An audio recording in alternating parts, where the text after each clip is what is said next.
తిరుమల పరకమణి కేసులో సమగ్ర విచారణ జరపాలన్నారు టీటీడీ మాజీ chairman YV Subba Reddy. Vijayawada CID కార్యాలయంలో విచారణకు హాజరయ్యారైనా పరకమణి కేసులో ఆయన్ని గంటన్నర పాటు ప్రశ్నించారు.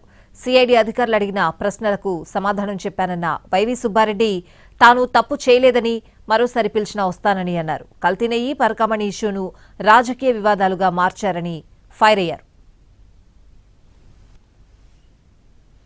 పరకమణి విషయంలో ఏపీ సిఐడి వాళ్ళు ఈరోజు నన్ను విచారణకు రమ్మని అడిగారు.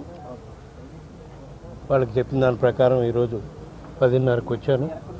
ఇప్పటి వరకు వాళ్ళు ఏ అంశాలపై అయితే నాతో వివరాలు అడిగారో అవన్నీ కూడా వాళ్ళకి క్లారిఫై చేయటం జరిగింది. ఈ విషయం స్వామివారికి పరకమణి విషయంలో జరిగింది.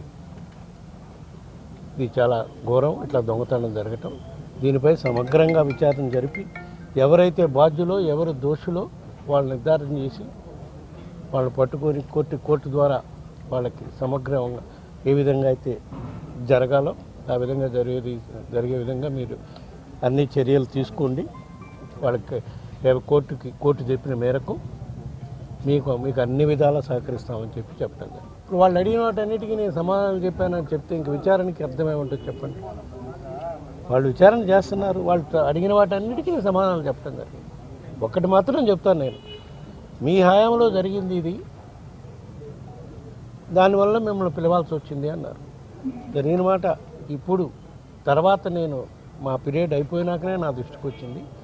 దీన్ని బయటికి రాకుండా ఎవరు తొక్కిపెట్టారో, అధికారులా, దానికి విజిలెన్స్ డిపార్ట్మెంటా, ఎవరు అనేది నిర్ధారణ చేయాల్సింది మీరు తేల్చినాక కోర్టు ఏ విధంగా నిర్ణయిస్తే దాని ప్రకారం చర్యలు తీసుకుంటే రాబోయే రోజుల్లో కూడా ఇది మంచి ఇదిగానే ఉంటుంది. కాకపోతే దీన్ని పొలిటికల్ రంగాల మీద కార్యక్రమం చేయొద్దు. సుబ్బారెడ్డిని పిలిచాము, కరుణాకర్ రెడ్డిని పిలిచామని మీడియాలో కొట్టే కార్యక్రమం చేయకుండా నిజంగా సిన్సియర్గా మీరు చేసే కార్యక్రమం అయితే మంచి కార్యక్రమే, దోషులను తేల్చే కార్యక్రమం చేయండి అని చెప్పి